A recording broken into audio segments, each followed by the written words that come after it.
L'humidité de Savannah me collait à la peau comme une couverture mouillée, mais la voix de Morgan la perça, stridente et hystérique. « Tu dois partir, Suzanne » siffla-t-elle en pointant un doigt manucuré vers les grilles en fer. « Tu gâches tout. Regarde-toi. Tu es poussiéreuse.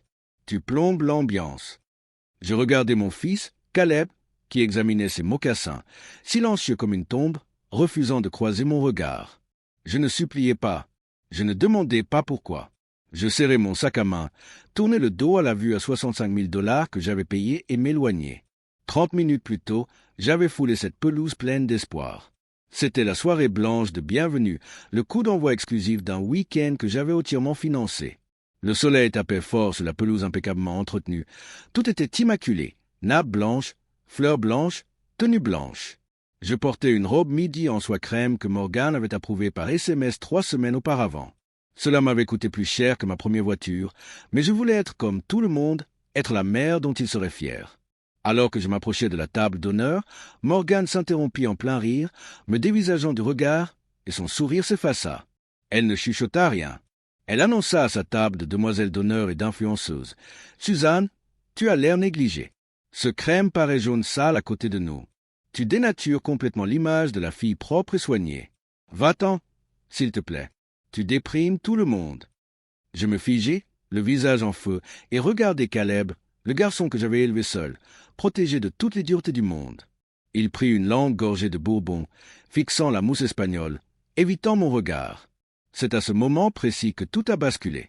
Je ne ressentais plus de tristesse. Je ressentais une lucidité froide et tranchante, comme avaler de la glace. Je me suis retourné et j'ai descendu le chemin de gravier, le craquement de mes talons résonnant comme des os brisés. Assise au volant de ma voiture de location, j'ai mis la climatisation à fond jusqu'à ce que la sueur se transforme en glace. Mes mains étaient fermes, ma respiration régulière.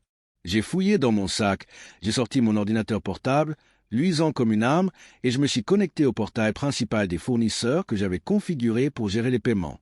Et là, c'était écrit « Location de la salle, 65 000 $, payé intégralement. Titulaire du contrat, Suzanne Vance. » Je n'ai pas hésité. J'ai annulé les prestations. Le traiteur, 28 000 $, le fleuriste, 12 000 $, le photographe, 8 000 $, le vidéaste, 6 000 $, le groupe de musique, 10 000 $. Les courriels de confirmation ont afflué comme des soldats partant au combat. À chaque clic, le poids de la culpabilité qui me pesait depuis des décennies s'allégeait. J'ai alors compris l'horrible vérité. Je n'avais pas élevé de fils.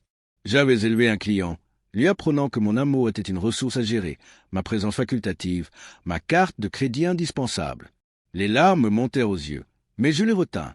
Ce n'était pas un effondrement, mais une remise à plat. J'étais désormais la titulaire du contrat, chargée de vérifier les comptes. Mon téléphone vibra, des messages frénétiques s'affichant, Morgan hurlant à propos des sponsors, Caleb suppliant. Mais je ne répondis pas. Je pris la voiture pour aller à mon bureau, les lumières de Savannah scintillant comme des diamants éparpillés, et me connecter à mon compte bancaire. Une transaction en attente de 32 500 $ provenant d'un complexe hôtelier de luxe à Bali, non autorisé. Ils ne considéraient pas cet argent comme le mien, ils le considéraient comme le leur. Ils confondaient accès et propriété, bâtissant toute une vie sur des fondations qui ne leur appartenaient pas. Une froide déception remplaça la colère. J'appelai Patricia, mon amie et avocate, qui rédigea rapidement une mise en demeure et une lettre de demande de remboursement immédiat.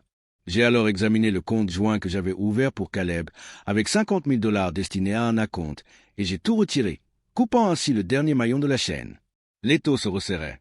Le lendemain matin, alerte rouge de ma banque, Caleb avait falsifié ma signature pour un contrat de location de Porsche de 18 000 $. Usurpation d'identité. J'ai appelé Patricia. Dissimuler cela aurait fait de moi une complice. Payer aurait validé le crime. J'ai choisi la voie la plus difficile. J'ai porté plainte. Je n'ai pas dormi. Je me suis installé dans un hôtel de charme et j'ai assisté, impuissante, à l'effondrement du mariage. Salle fermée, traiteurs absents, fleurs encore au marché. Caleb et Morgan m'ont trouvé à 10h30, désespéré, en larmes, suppliante. J'ai ouvert la porte, bloqué l'entrée, tendu le rapport de police à Caleb et lui ai dit, calmement mais fermement, « Tu as falsifié ma signature. Tu as volé 18 000 $. Ce n'est pas une simple erreur de mariage. C'est un crime. » Morgan a hurlé. Caleb a sangloté, mais je n'ai pas ouvert la porte. 6 mois plus tard, La procédure judiciaire se poursuit. Caleb a plaidé coupable pour une infraction moindre, est en liberté conditionnelle et rembourse chaque centime. Il travaille maintenant dans le paysagisme. Fini la Porsche, fini l'appartement. On ne se parle plus. J'ai vendu la grande maison, acheté un petit cottage au bord de la mer, je m'occupe de mon jardin. Je lis, je prends enfin soin de moi. Parfois, la culpabilité me ronge, le poids de la survie me taraude, mais je me souviens alors de la sensation d'humidité sur ma peau en quittant cette soirée mondaine, du poids qui s'est allégé de mes épaules. La biologie fait de vous un parent. Le respect fait de vous une famille. Et pour la première fois en 30 ans, mon compte est à découvert.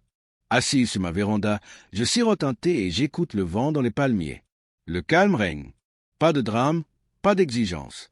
Juste moi et ce petit coin de vie que je me suis enfin offert, il valait chaque centime.